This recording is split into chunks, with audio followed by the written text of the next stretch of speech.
Hello అండి, నాకు తెలిసిన ఒక అక్క బ్లౌజ్ తీసుకొచ్చింది. అయితే ఆ అక్క బ్లౌజ్ వచ్చి పఫ్ లాగా పెట్టేస్తున్నారంట.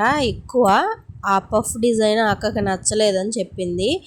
దీన్ని ఎలాగో రిమూవ్ చేసి కొంచెం పఫ్ వచ్చేలాగా చూడు, పఫ్ లేకపోయినా పర్వాలేదు, నార్మల్గా కుట్టేసే కానీ ఎంత పఫ్ అయితే వద్దు నాకు అని చెప్పింది. సరే అని చెప్పి బ్లౌజ్ అయితే తీసుకొని మొత్తం హ్యాండ్స్ అయితే విప్పేశాను. హ్యాండ్స్ విప్పి ఆది బ్లౌజ్ ఇచ్చింది ఆ అక్క.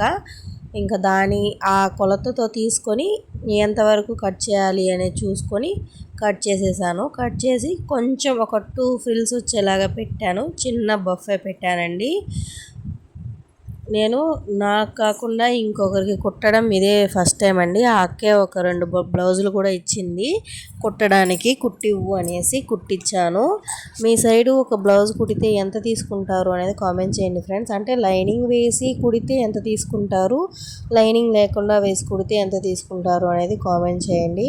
మా సైడ్ అయితే ఒక్కొక్కరు ఒక్కొక్క రేట్ తీసుకుంటున్నారు. లైనింగ్ వేసి కుడితే ఒకరేమో 200 తీసుకుంటున్నారు, ఇంకొకరు 250 తీసుకుంటున్నారు, ఇంకొకరేమో 150 తీసుకుంటున్నారు.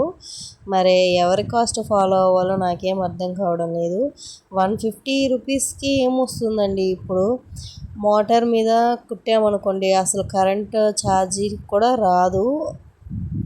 మోటార్ పెట్టుకున్న వాళ్ళకైతే 150 రూపీస్కి ఏం వస్తుంది ఒక బ్లౌజ్ కుడితే? ఒక్కొక్కసారి కుట్లు రాంగ్ పడవచ్చు, మళ్ళీ విప్పుకోవాలి, మళ్ళీ కుట్లు వేయాలి.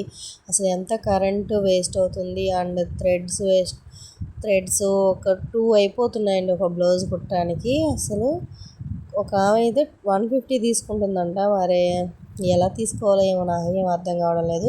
కొన్ని వీడియోస్ చూశాను, ఎంత తీసుకున్నా అంటే జస్ట్ 100 రూపీస్ చెప్తున్నారు ఒక్కొక్కరు. 120 ఇక్కడ కాదులేండి, మొబైల్లో అసలు 120 130 ఏమొస్తాయి ఫ్రెండ్స్? కష్టపడి కుడితే అసలు ఏమొస్తాయి నాకేం అర్థం కాలేదు.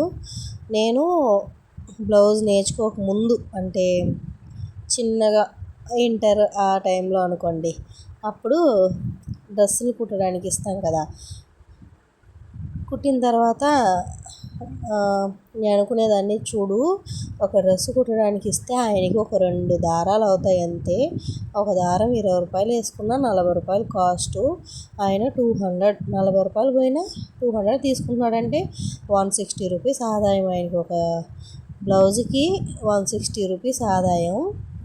ఎంత డబ్బు సంపాదిస్తారో అనుకొని అప్పుడు అనుకున్నానండి ఆ విధంగా. కానీ కుట్టడం ఎంత కష్టం అనేది నేను ఆలోచించలేదు. నేను అలా అనుకున్నానంతే. ఏదైనా కానీ అనుభవిస్తేనే కదా తెలుస్తుంది ఆ బాధ ఏంటి అనేది. ఆ రోజు అలా అనుకున్నాను వల్లే ఈరోజు నాకు దేవుడు నువ్వు కూడా కుట్టించు